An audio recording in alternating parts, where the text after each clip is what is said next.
Hey guys, welcome back to this channel. Today we will look at sex and marriage in ancient Egypt. Enjoy. In the modern world, sex sells, and can at times be considered gratuitous or even taboo.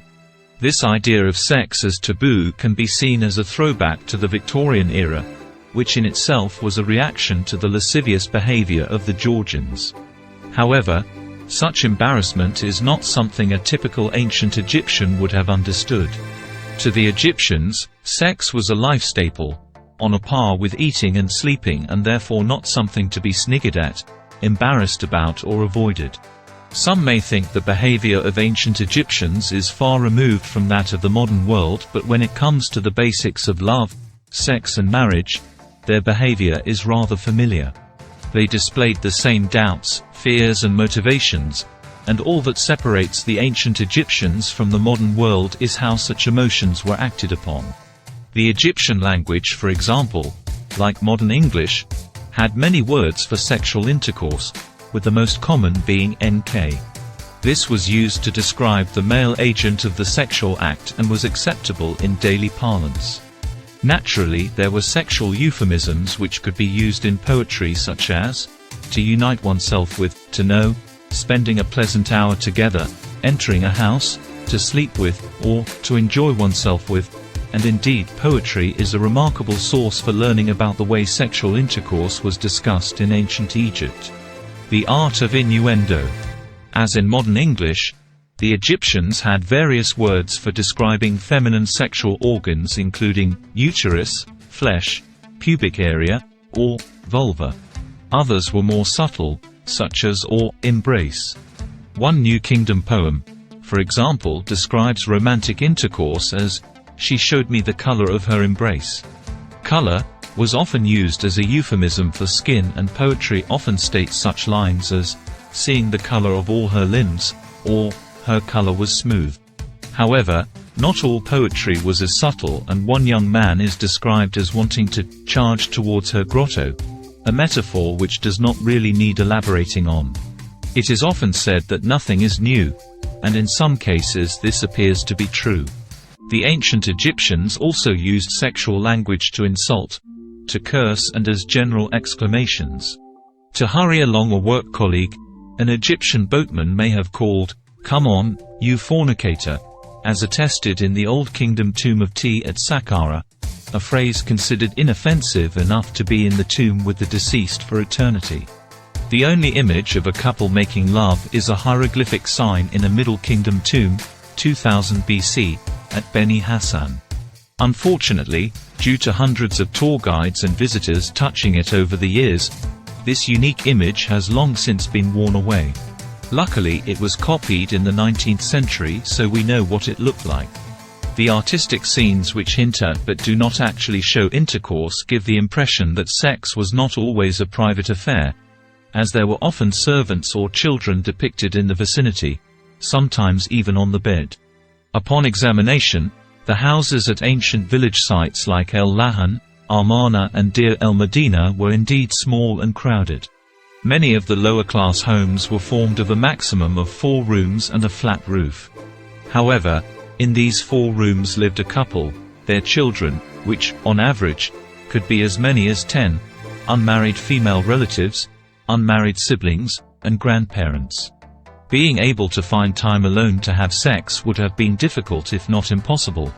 So it is likely that sex was not necessarily something to be performed in seclusion, but through stolen moments, opportunely or quietly whilst others around slept. Whilst sex was a normal part of everyday life, it was still considered preferable within the confines of marriage. Therefore, it was normal for most people to be married, often at a young age. Many young people entertained thoughts of the opposite sex, and New Kingdom love poetry is filled with sexual and romantic desires in addition to unrequited love. These poems also provide insight into the cultural practices of the time. For example, "He knows not my wish to embrace him," or "he would write to my mother." This suggests that should a young man wish to marry, he was required to speak to the girl's mother to get permission.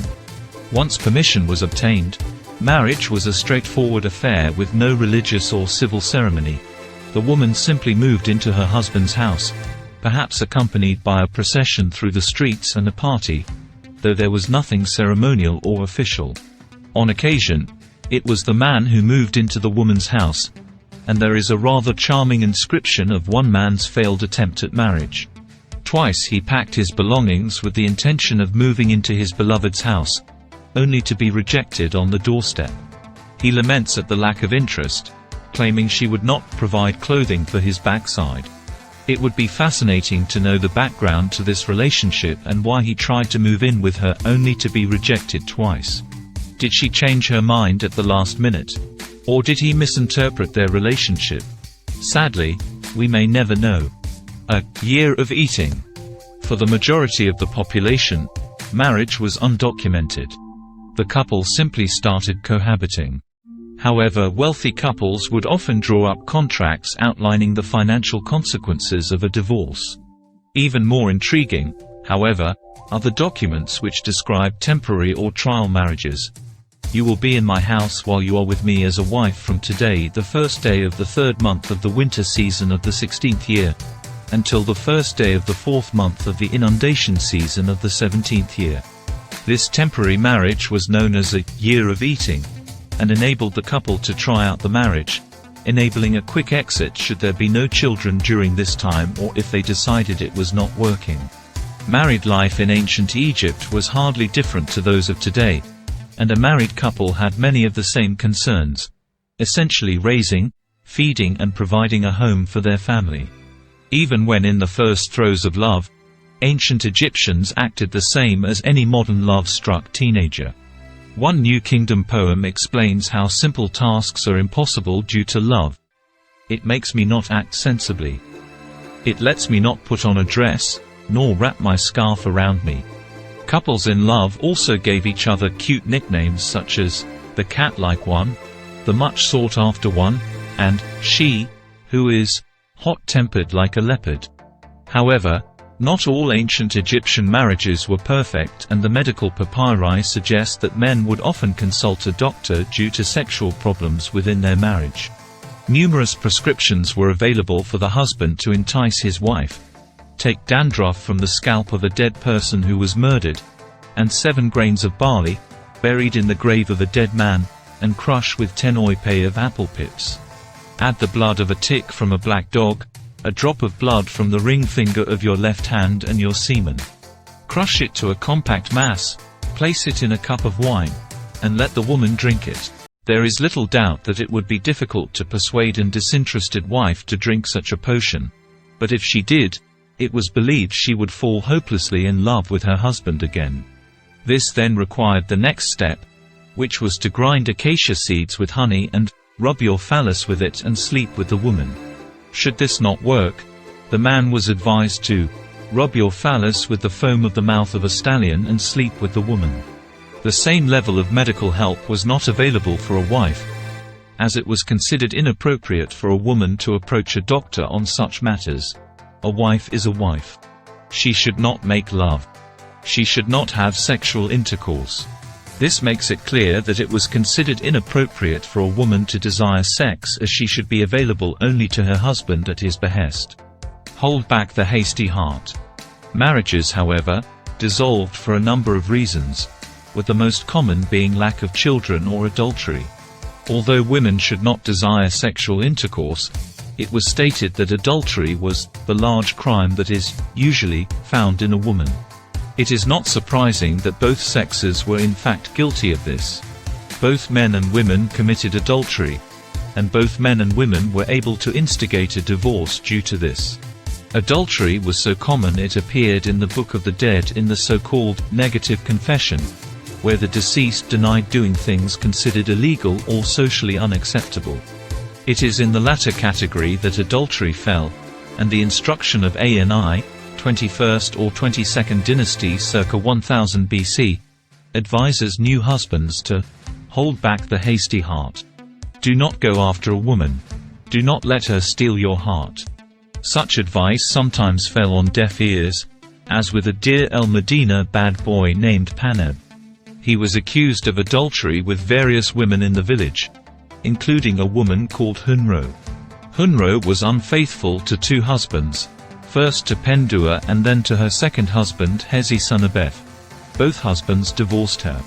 Surprisingly, Panub's wife Wabit did not divorce him for his extramarital sexual exploits. Another rogue from the village of Deir el-Medina was Mereshekmet, who had an affair with the wife of a servant. The servant reported him to the authorities and Mereshekmet promised to keep away from her. However, he continued sleeping with her and she became pregnant. He once more promised to keep away from the woman. Whilst divorce was generally granted for adultery, if the husband wished it, he could call for his adulterous wife to be severely punished, in some cases with mutilation or execution. Such harsh punishments, however, were generally the plots of literary tales, and divorce was easier and more common in the real world. Both men and women could divorce the other, with the man simply saying, "I throw you out," or the woman saying to him, "I am leaving," or either spouse claiming, "I divorce you." The divorce was generally as simple as a wedding, and the woman would move out of her husband's house, either returning to her father's home or even to a home of her own. Being divorced held no social stigma, and both men and women remarried and many went on to have large families. However, if a woman divorced when she was older than 30 years old, she was unlikely to get remarried. At this age, she would be considered to be elderly and unlikely to bear any further children. This does not mean they became marginal to society. There were a group of unattached women living at Deir el-Medina, who have been identified by different scholars as divorced or unmarried women, if not prostitutes, although the evidence is not conclusive either way. When dealing with affairs of the heart, whether in the modern world or in ancient Egypt, there is a lot of information that is simply not recorded. We are able, to a certain degree, to piece together an idea of how the ancient inhabitants of the Nile Valley conducted their relationships and their approach to sex and relationships. But whilst it is certainly incomplete, it is all familiar. The ancient Egyptians were not so different to us when it came to relationships. They lived, loved, married and divorced. Thanks for watching. Don't forget to subscribe and leave a comment in the comment section.